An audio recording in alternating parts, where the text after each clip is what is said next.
तो welcome back. आज हम स्टार्ट करने लगे हैं एक्सरसाइज 4C और एक्सरसाइज 4C का ये क्वेश्चन नंबर 9 है मेरे सामने। ये हम स्टार्ट करने लगे हैं। तो आइए इसकी स्टेटमेंट रीड कर लेते हैं। तो स्टेटमेंट है इसकी, the surface area of each face of a cube is x square plus 4x plus 4 centimetre square. तो आपके पास एक क्यूब के बारे में डाटा गिवन है। क्यूब एक ऐसी सॉलिड फिगर होती है जिसके 6 फेसेस होते हैं और हर फेस इसका स्क्वायर होता है। तो यहाँ पे हमें उसके हर फेस का एरिया बता दिया गया है। सरफेस एरिया जिसको वो कह रहे हैं वो है x square plus 4x plus 4 centimetre square. तो हमसे पूछा जा रहा है कि आप इस क्यूब की जिसके हर फेस जो कि एक स्क्वायर होता है उसका सरफेस एरिया बताया गया है, इसकी लेंथ भी फाइंड करके दिखाएं इस क्यूब की, और इस क्यूब का वॉल्यूम भी फाइंड करके दिखाना है हमने। तो आइए इसको स्टार्ट करते हैं। तो ये मैंने डाटा लिख लिया है। हर फेस का जो सरफेस एरिया है इस क्यूब का वो ये गिवन है हमें। लेंथ और वॉल्यूम हमने फाइंड करके दिखानी है।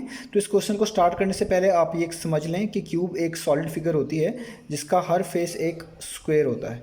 ठीक है, जैसे मैं यहाँ पे एक रफ सा क्यूब ड्रॉ कर लेता हूँ। लेट से ये एक रफ सा मेरे पास क्यूब है।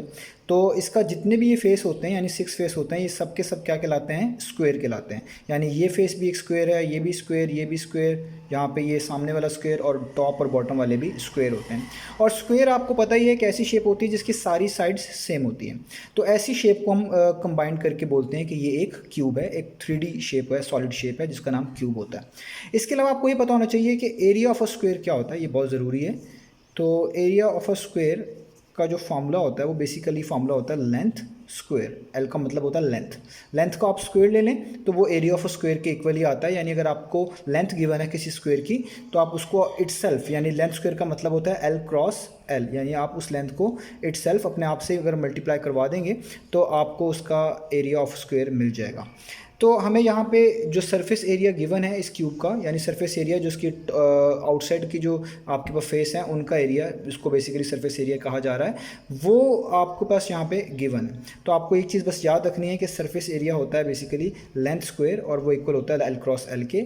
अगर आपको स्क्वायर की कोई भी दो साइड्स पता हो, कोई भी दो का मतलब ये है कि अगर आपको एक भी पता हो, क्योंकि स्क्वायर में सारी साइड सेम होती हैं, तो आप उसको इटसेल्फ मल्टीप्लाई करवाएं तो वो एल स्क्वायर ही बनता है, यानी उसी लेंथ को अपने आप से मल्टीप्लाई करवाना। तो ये एरिया ऑफ स्क्वायर कहलाता है। तो अब हम लेंथ किस तरीके से फाइंड कर सकते हैं, तो हम इसमें यही फिनोमेना, यही फार्मूला जो है यूज़ करने जा रहे हैं। हमें पता है सरफेस एरिया हमें गिवन है। इसका मतलब ये हुआ कि ये जो चीज़ लिखी हुई है basically x square plus 4x plus 4 centimetre square, ये बेसिकली सरफेस एरिया ही लिखा हुआ है ना। और मैंने आपको भी बताया कि ये आपके पास क्यूब के हर फेस का सरफेस एरिया है। तो उसका हर फेस तो स्क्वायर होता है, और स्क्वायर का जो सरफेस एरिया होता है या सिंपल एरिया होता है वो किसके इक्वल होता है? वो इक्वल होता है लेंथ स्क्वायर के। इसका मतलब ये जो एरिया लिखा हुआ है ये x square plus 4x plus 4, ये किसके इक्वल होना चाहिए? लेंथ स्क्वायर के, क्योंकि ये स्क्वायर का एरिया है और स्क्वायर का एरिया अभी मैं बता चुका हूँ वो लेंथ स्क्वायर होता है। इसका मतलब ये वाला एरिया जो है इसकी जगह पर मैं लिख सकता हूँ लेंथ स्क्वायर, और इस चीज़ को इसके इक्वल रख सकता हूँ। अब प्रॉब्लम ये है, मुझे यहाँ पे स्क्वायर नहीं चाहिए। मुझे स्क्वायर को ख़त्म करने के लिए दोनों तरफ स्क्वायर रूट अप्लाई करना पड़ेगा। लेकिन उस स्क्वायर रूट को अप्लाई करने से पहले मुझे इस चीज़ को फैक्टराइज करना है, क्योंकि जब तक यहाँ पे मैं होल स्क्वायर नहीं बना पाऊँगा मैं स्क्वायर और स्क्वायर रूट को कट नहीं कर पाऊँगा। तो इसलिए मुझे ज़रूरी है इस लेंथ स्क्वायर को ख़त्म करने के लिए यहाँ पर पहले फैक्टराइजेशन अप्लाई कर लूँ। तो जो मेथड मैं यहाँ पर यूज़ करने लगा हूँ फैक्टराइजेशन का, वही मेथड मैंने इस पूरी एक्सरसाइज में क्वेश्चन नंबर 1 से लेकर 6 तक एक्सप्लेन किया है, वो यहाँ पे यूज़ करने लगा हूँ। ये दोनों प्लस के हैं। तो आपको एक आइडेंटिटी याद होनी चाहिए, बहुत फेमस है और बहुत कॉमन है, आपको पता होगी। a plus B whole square वो इक्वल होता है A square plus 2ab plus B square. तो आपने इस चीज़ को इंटरप्रेट करना है इस फॉर्म में। तो आप देखिए यहाँ पे लिखा हुआ है A square plus 2ab plus B square, दोनों एडिशन के साइन है, दोनों एडिशन के साइन है। आपको इसमें ये डिसाइड करना है ए स्क्वायर कौन सा बनेगा और बी स्क्वायर कौन सा बनेगा इस एक्सप्रेशन में, जो कि बहुत आसान है, मैं एक्सप्लेन भी कर चुका हूँ। ये फर्स्ट वाली जो टर्म है इसको आप ए स्क्वायर मान लें, क्योंकि ये पहले से बिल्कुल सही फॉर्म में लिखी हुई है, इस पर होल स्क्वायर आ रहा है। आप इसको लिख लें इस तरीके से x whole square plus 2ab अभी नहीं बनाऊंगा, पहले बी स्क्वायर आइडेंटिफाई करूँगा। बी स्क्वायर बनेगी लास्ट वाली टर्म। तो इस 4 को इस फॉर्म में कैसे लिखा जा सकता है कि इस पर भी स्क्वायर आ जाए? तो 4 को आप लिख सकते हैं 2 और इस पर डाल सकते हैं होल स्क्वायर, क्योंकि 2 का स्क्वायर कितना होता है? वो 4 ही होता है। तो देखें अब ये बी स्क्वायर जैसा लग रहा है, बी स्क्वायर तो यहाँ पे 2 स्क्वायर। अब 2ab बनाना बहुत आसान है, आप 2 लिखें। ए कहलाते हैं जो इस स्क्वायर के नीचे पहले लिखा होता है यानी x, और बी कहलाता है जो यहाँ पे स्क्वायर के नीचे लिखा होता है वो यानी 2। आप इसको जस्टिफाई भी कर सकते हैं, एक्स स्क्वायर टू टाइम्स 4 और x टाइम्स 4x यानी 4x, यहाँ भी 4x है, 2 का स्क्वायर 4, यानी इस चीज़ को इस फॉर्म में लिखने में कोई हर्ज नहीं है क्योंकि ये दोनों सिमिलर ही हैं। अब आपको फॉर्मूला पता है कि a² + 2ab + b² जहाँ पे लिखा होता है उसको हम a + b होल स्क्वायर की फॉर्म में लिख लेते हैं। तो ये भी इस तरह की फॉर्म में लिखा हुआ है a² + 2ab + b², तो इसको भी आप इस फॉर्म में लिख लें, यानी a यानी x प्लस आगे b यानी 2 और इस पर क्या आ जाएगा होल स्क्वायर, और यहाँ पे जो लेंथ स्क्वायर है इसको साथ वैसे ही उतार लें। अब आप देखें इस स्क्वायर को ख़त्म किया जा सकता है और सेंटीमीटर स्क्वायर यहाँ पे वैसे लिख लें क्योंकि अब यहाँ पे भी आपने होल स्क्वायर बना ली है। तो अब आप दोनों तरफ पे अगर स्क्वायर रूट अप्लाई करें, आप लिख भी सकते हैं applying square root on both sides, तो यहाँ पे भी स्क्वायर रूट आ जाएगा और यहाँ पर भी स्क्वायर रूट आ जाएगा। ठीक है, तो ये इससे कैंसिल आउट हो जाएगा और ये इससे कैंसिल आउट हो जाएगा, यानी यहाँ पे जस्ट x + 2 बचेगा और इस पे भी ये कैंसिल आउट हो जाएगा, जस्ट 1 सेंटीमीटर बचेगा। और हमने इसको कहना है कि ये लेंथ पॉजिटिव है, इस ग्रेटर देन 0 को इसको पढ़ते हैं L greater than 0। Greater than 0 का मतलब है पॉजिटिव है, क्योंकि लेंथ कभी भी नेगेटिव नहीं होती, ये आपको पता ही है कि लेंथ जितनी भी होती हैं किसी भी चीज़ की लेंथ है वो हमेशा पॉजिटिव कंसिडर की जाती हैं, क्योंकि स्क्वायर रूट के 2 पॉसिबल आंसर्स होते हैं, पॉजिटिव और नेगेटिव, इसलिए नेगेटिव वाला निगलेक्ट कर लेंगे क्योंकि ये लेंथ है और लेंथ हमेशा पॉजिटिव ली जाती है, इसलिए मैंने यहाँ पे लिख भी दिया है। अब हमने लेंथ निकाल ली है, तो देखिए हमें सबसे पहले क्या चाहिए थी, लेंथ, तो लेंथ हम निकाल चुके हैं। तो अब हमने निकालना है वॉल्यूम, तो आइए देखते हैं वॉल्यूम किस तरह निकाल सकते हैं। तो देखिए अब हमने लेंथ निकाल ली है, वो हमारे पास आ चुकी है x + 2 सेंटीमीटर। अब वॉल्यूम निकालना है, तो आपको क्यूब के बारे में इंफॉर्मेशन गिवन है, तो आपको वॉल्यूम ऑफ अ क्यूब का फॉर्मूला आना चाहिए। तो वॉल्यूम ऑफ अ क्यूब का फॉर्मूला होता है L3।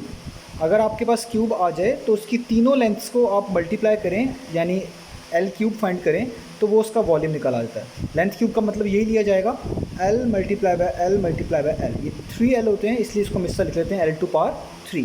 तो किसी भी क्यूब का वॉल्यूम निकालना हो तो बेसिकली उसको लेंथ का क्यूब ले लेते हैं, यानी ये तीनों चीज़ों को मल्टीप्लाई करने से बेहतर होता है आप एक लेंथ लें और उसकी होल पार कितनी ले लें 3, तो वो वॉल्यूम निकल आता है। तो अब हमने यहाँ पे भी वॉल्यूम ही निकाल कर दिखाना है और हमें लेंथ पता होनी चाहिए, और लेंथ हम निकाल चुके हैं, वो कितनी है x + 2 सेंटीमीटर। लेकिन एक इशू है, वो इशू ये है कि अगर यहाँ पे मैं 3 मरतबा लेंथ लिखता हूँ, अगर मैं यहाँ पे 3 मरतबा लेंथ लिखता हूँ तो मेरे पास ये क्वेश्चन बहुत लेंथी हो जाएगा, क्योंकि यहाँ पे भी 1 मरतबा x + 2 लिखना पड़ेगा, यहाँ पे भी 1 मरतबा x + 2, यहाँ पे भी 1 मरतबा x + 2, पहले 2 को मल्टीप्लाई करना पड़ेगा, उसके बाद तीसरे को मल्टीप्लाई करना पड़ेगा, तो ये बहुत लेंथी बन जाएगा।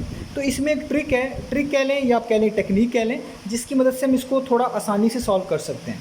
वो ये है, मैं लेंथ क्यूब को इस तरीके से लिख लेता हूँ L² × L।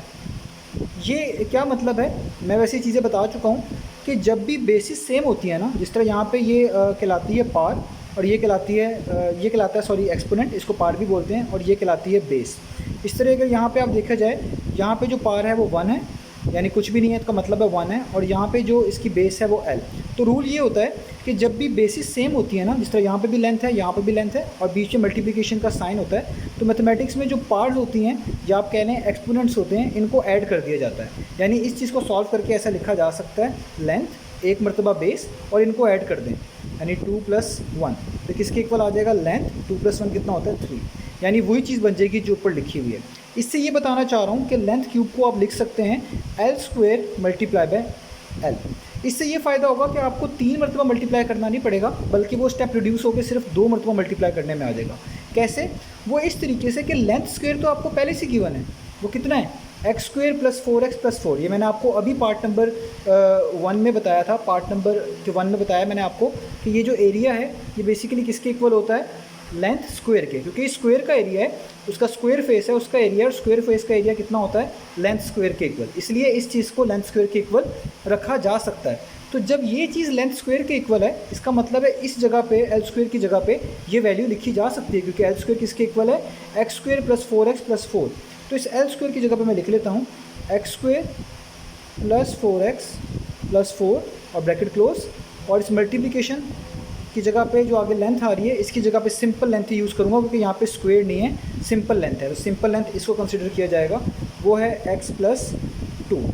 तो अब देखें, बजाय इन तीनों को मल्टीप्लाई करने के 3 बार लिखने के, मैंने जिस 2 मरतबा लिखा है मैं इनको सॉल्व कर लूँगा, तो मेरे पास क्या आ जाएगा, इसका वॉल्यूम। अब इसको मल्टीप्लाई कैसे करना है, ये x², यहाँ पे हर टर्म इधर की हर टर्म से मल्टीप्लाई होगी, या आप ऐसे कह लें इनकी हर टर्म इधर हर टर्म से मल्टीप्लाई होगी। तो ये एक्स स्क्वायर एक्स से भी मल्टीप्लाई होगा, ये एक्स स्क्वायर 2 से भी मल्टीप्लाई होगा। तो एक्स स्क्वायर को जब आप एक्स से मल्टीप्लाई करेंगे तो इसी रूल की तहत, जिस तरह एल स्क्वायर एल से मल्टीप्लाई होकर एल क्यूब हो गया था, एक्स स्क्वायर एक्स से मल्टीप्लाई होकर कितना हो जाएगा, एक्स क्यूब 2 और इसकी पावर 1 यानी 3। एक्स स्क्वायर को 2 से मल्टीप्लाई करूँगा कितना हो जाएगा, 2x स्क्वायर। 4x को x से मल्टीप्लाई करूँगा कितना हो जाएगा, 4 वैसे ही आएगा। x टाइम्स कितना होता है, 2x हैं तो x स्क्वायर। 4x को x से कर लिया, 4x को 2 से भी करना पड़ेगा। 4x 2 टाइम्स कितना हो जाएगा, 2 4 टाइम्स 8 और साथ x आपको वैसे लिखना पड़ेगा। अब 4 की बारी है, 4x टाइम्स कितना होगा, 4x, ठीक है। और 4 2 टाइम्स कितना होगा, वो होगा 8, ठीक हो गया। तो एक्स स्क्वायर को भी x और 2 से किया, ये आ गया। 4x को x और 2 से किया तो ये और ये आ गया। और इधर 4 को x और 2 से किया तो ये आ गया। अब आप देखिए इसमें लाइक टर्म्स कौन सी है जो ऐड हो सकती है।